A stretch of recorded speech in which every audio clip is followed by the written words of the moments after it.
ഇനി ഖബർ സിയാറത്ത് ചെയ്യുന്നതിനെ പറ്റിയിട്ട് അവർ വല്ലാണ്ട് പറയുന്നുണ്ട്. പക്ഷെ നമ്മളെപ്പോലത്തെ വിവരമില്ലാത്ത ആൾക്കാർക്ക് ഉത്തരം പറയാൻ കഴിയുന്നില്ല. അതൊന്ന് വിശദമായിട്ട് വിവരിക്കണം. ഖബർ സിയാറത്ത് അല്ലേ? ഞാൻ എൻ്റെ ആമുഖ പ്രഭാഷണത്തിൽ പറഞ്ഞതിൽ തന്നെയുണ്ട്.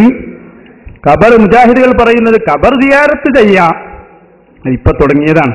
ഖബർ സിയാറത്ത് ചെയ്യാം, പക്ഷേ മരിച്ചവരെ കൊണ്ട് വേറെ ബർക്കത്തൊന്നും ഉദ്ദേശിക്കാൻ പാടില്ല, മരിച്ചവരെ ഓർക്കാൻ മാത്രമേ ഖബർ സിയാറത്ത് പാടുള്ളൂ എന്നാണ് ഇപ്പൊ മുജാഹിദ് പറയുന്നത്.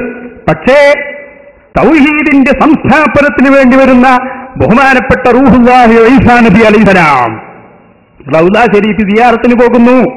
ഞാൻ പറഞ്ഞല്ലോ, ബഹുമാനപ്പെട്ട ഇമാം അബൂ യഅല തന്റെ മുസ്നദിൽ ഉദ്ധരിച്ച ഹദീസ്, ആദിവാസം പാലത്തിൽ വെച്ച് കായക്കൊടി ഉത്തരം മുട്ടിയ ഹദീസ്, അതിൽ വ്യക്തമായി പറഞ്ഞു ഖബർ സിയാറത്തിന്റെ രൂപം ബഹുമാനപ്പെട്ട ഈസാ നബി അലൈഹിസ്സലാം അല്ലാഹുവിന്റെ റസൂലിന്റെ സമീപത്ത് വന്ന് മരണത്തെ ഓർക്കുക മാത്രമല്ല ചെയ്യുന്നത്, അവിടുത്തെ റൗദയിലുള്ള റസൂലുള്ളാഹിനോട് ചോദിക്കുന്നു. എന്താണ് ചോദിക്കുന്നതെന്നറിയോ? ഇൽമു വേണം, ഇൽമു പറഞ്ഞു തരണം. ഖബറിന്റെ അടുത്ത് വന്ന് ചോദിക്കാണ്. നബി സല്ലല്ലാഹു അലൈഹി വസല്ലം വിളിക്കാണ്, യാ മുഹമ്മദ്, യാ മുഹമ്മദ് എന്ന് വിളിക്കുന്നു. പ്രിയപ്പെട്ട സഹോദരന്മാരെ, നിങ്ങൾ ചിന്തിച്ചു നോക്കൂ, എന്താണ് ഇവിടെ സംഭവിക്കുന്നത്? ഇതാണ് ഒരു ഖബർ സിയാറത്തിന്റെ രൂപം. ഖബറിന്റെ സമീപത്ത് വന്ന് ആവശ്യം ചോദിക്കുക, അതും ഖബർ സിയാറത്തിൽ പെട്ടത് തന്നെയാണെന്ന് ഒരിക്കലും ശിർക്ക് ചെയ്യാത്ത ഈസാ നബി പറയാണ്.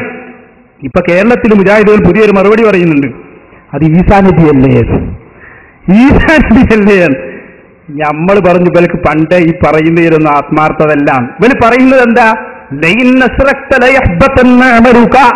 ഖുർആനൊക്കെ കൊണ്ട് ഓതും, കേട്ടിട്ടില്ലേ അള്ളാന്റെ റസൂലിനോട് പോലും അല്ല പറഞ്ഞത് നിങ്ങൾ ശിർക്ക് ചെയ്താൽ നിങ്ങൾ അമല് പൊളിഞ്ഞു പോകുന്നതാണ്. ഇതൊക്കെ പറഞ്ഞ ആൾക്കാർ പിന്നെ പറയാതെ ഈസാ നബി അല്ലേ.